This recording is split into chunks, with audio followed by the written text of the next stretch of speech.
قرآن پاک کا پڑھنے والا وہ تنہا نہیں ہوتا ہے، وہ جہاں بھی ہوتا ہے اللہ کی رحمتوں کے ساتھ ہوتا ہے۔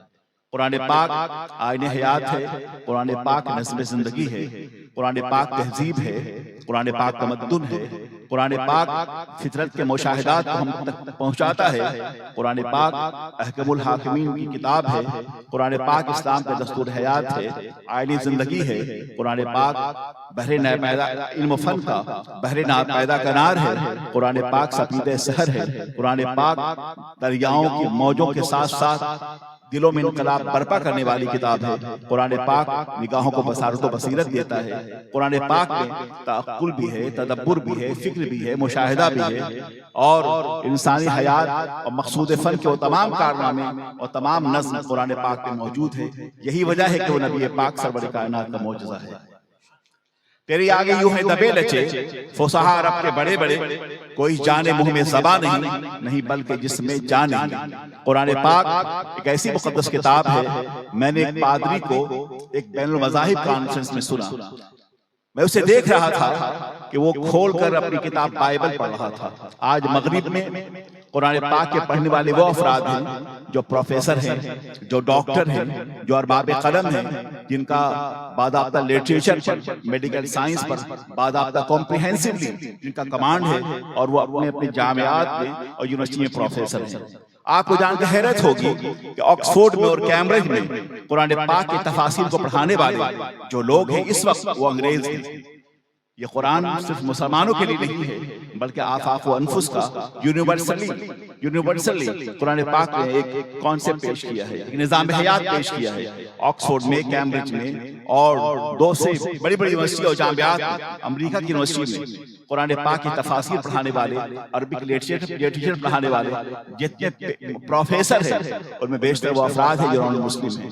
آخر آپ نے کبھی محسوس کیا کہ کیا وجہ ہے یہ انگریز قرآن پاک کیوں پڑھ رہا ہے، نان مسلم قرآن پاک کو کیوں پڑھ رہا ہے، مسیحی دنیا کے ارباب قلم یہ قرآن پاک کو کیوں پڑھ رہے ہیں؟ تو اس کا واحد جواب یہ ہے کہ قرآن پاک صرف مسلمانوں کی طرف بھیجی گئی کتاب نہیں ہے بلکہ عالم اسلام، عالم انسانیت کی طرف بھیجی گئی یہ کتاب ہے۔ جب بھی قرآن پاک کی تلاوت کی جائے گی تو انسان کی فکر، اس کا مشاہدہ، اس کی بصارت، اس کی بصیرت، اس کی ذہنیت، اس کا علم، اس کا تجربہ، اس کا مشاہدہ اس سے براہ راست متاثر ہوتا ہوا نظر آتا ہے۔ یہی وجہ ہے کہ قاری عبد الباسط سے کسی نے پوچھا تھا کہ آپ کی قرآن پاک کی تلاوت کو سننے کے بعد مغرب میں کتنے لوگ ایمان لے کر آئے؟ تو اس نے کہا کہ مجھے اس بات کا اندازہ تو نہیں، لیکن ہاں کم و بیش 6 لاکھ سے زائد افراد ہیں جنہوں نے قرآن پاک کی تلاوت کو سن کر اسلام کے دائرے میں داخل ہو گئے۔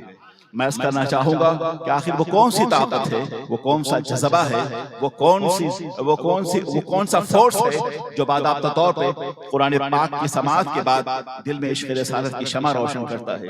اس کی واحد وجہ یہ ہے قرآن پاک خدا کی وہ مقدس کتاب ہے کہ جس کے اندر وہ عظیم معجزہ ہے سرکار دو عالم سرور کائنات کا کہ جب بھی اسے پڑھا جائے گا اور جب بھی اس کی تلاوت ہوگی کوئی شخص قرآن پاک کے دامن کرم میں آئے قرآن پاک اسے تنہا نہیں چھوڑتا۔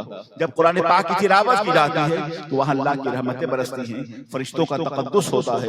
جب قرآن پاک کی تلاوت کی جاتی ہے، جب بھی اسے پڑھا جاتا ہے تو ایسا محسوس ہوتا ہے جیسے کہ عرش کے بلندیوں سے قلب نازل مصطفیٰ پر یہ کتاب ابھی نازل ہو رہی ہے اور جبریل امین اسے لے کر بارگاہ مصطفیٰ میں حاضر ہو رہے ہیں۔ یہ قرآن پاک کا اعجاز ہے، یہ قرآن پاک کا معجزہ ہے۔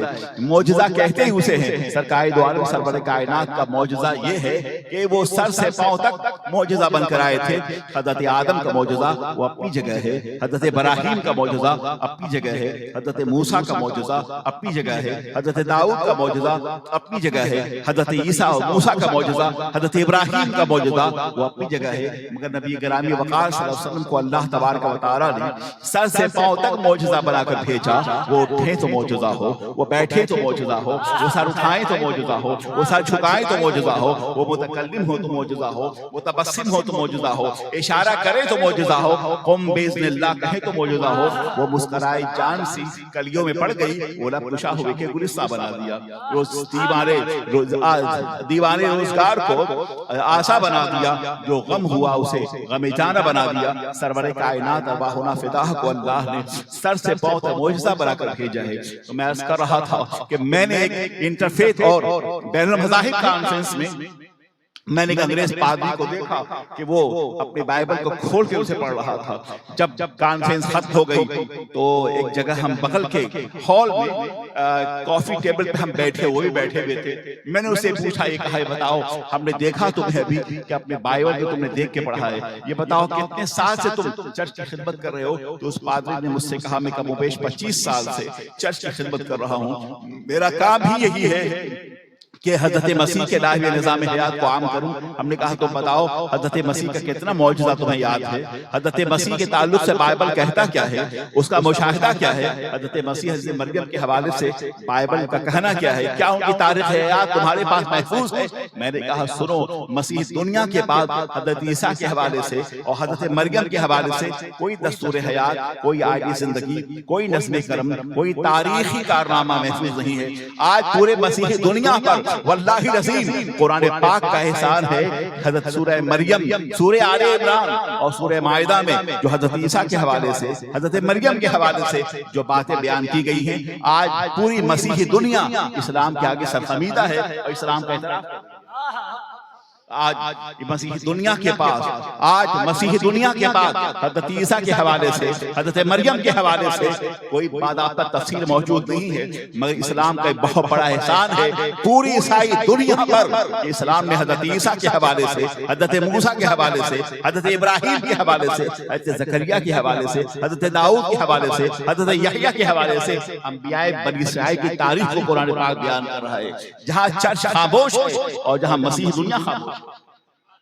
حضرات محترم قابل احترام بزرگ دوستو, میں نے اس چرچ کے پادری سے پوچھا کہ تم کم و بیش 25 سال سے اگر تم چرچ کی خدمت کر رہے ہو تو بتاؤ تمہیں یہ بائبل یاد کیوں نہیں ہے؟ تو اس نے مجھے جواب دیا اور کہا کہ ایسا ہے کہ نیو یارک سے جو بائبل چھپا ہے اس کی پرنٹنگ اور ہے, لندن سے جو بائبل چھپا ہے اس کی پرنٹنگ اور ہے, صفحات کا فرق ہے, لفظوں کا فرق ہے, عبارت کا فرق ہے, اور اس کے ساتھ ساتھ لکھنے والے کا فرق ہے, اس کے ساتھ ساتھ بے شمار کانٹرڈکشن اس کے اندر, تضادات ہیں اس کے اندر. میں نے کہا عجب حال ہے, تم مسیح دنیا کی کتاب کو پڑھنے والے ہو, تم بائبل کو حضرت عیسیٰ پر نازل ہونے والی کتاب سمجھتے ہو معاذ اللہ, لیکن بتاؤ اس کے باوجود تمہارا عقیدہ ہے کہ بائبل جو نیو یارک میں چھپا ہے وہ اور ہے, جو لندن میں جو چھپا ہے وہ اور ہے, اس میں بے شمار تحریفات اور غلطیاں اور تضادات ہیں. جس کتاب میں تضاد ہو وہ اللہ کی کتاب نہیں ہو سکتی. قرآن پاک کو اللہ نے ہر تضاد سے محفوظ رکھا ہے. انا نحن نزلنا الذکر وانا لہ لحافظون,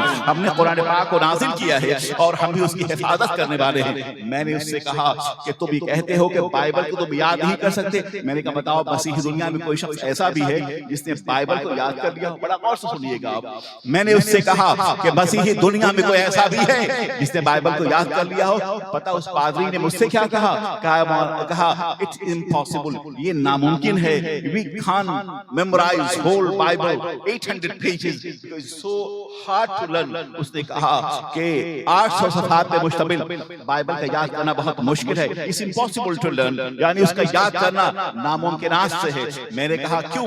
کہا اس کی وجہ یہ ہے اس میں تضادات اتنے ہیں, حروف بدلے ہوئے اتنے ہیں, عبارات کی تبدیلی ہر سال ہوتی رہی ہے. جتنے نئے نئے پرنٹنگ چھپتے رہتے ہیں ان میں باضابطہ طور پہ اس کے حروف اور اس کے ورسز اور اس کے لائنز, اس کے پرنٹنگ بدلتی رہتی ہے. ہم اس کو یاد نہیں کر سکتے. ہم نے کہا سنو پھر اسلام کے سچ ہونے کی اور حق ہونے کی جہاں بہت ساری دلیلیں ہیں, اس میں ایک دلیل بہت واضح ہے کہ جس 800 صفحات کے بائبل کو تم یاد نہیں کر سکتے, مسلمانوں کے لاکھوں بچوں نے 800 صفحات پہ مشتمل قرآن پاک کو اپنے سینے میں محفوظ کر لیا. مسلمانوں کے لاکھوں بچوں نے اپنے سینے میں قرآن پاک کو محفوظ کر لیا ہے. جس کتاب کو تم زبانی یاد نہیں کر سکتے, مسلمانوں کے لاکھوں بچوں نے قرآن پاک جیسے بحر ناپیدا کنار کو اپنے سینے میں محفوظ کر لیا ہے. یہ معجزہ ہے میرے سرکار کا, سرور کائنات کا معجزہ ہے, انیس بے کفا کا معجزہ ہے, لائے نظام حیات کا معجزہ ہے, سرور کائنات کا معجزہ ہے, رحمت عالم کا معجزہ ہے, نور مجسم کا معجزہ ہے, اللہ کے رسول کا معجزہ ہے, دانہائے سبل کا معجزہ ہے,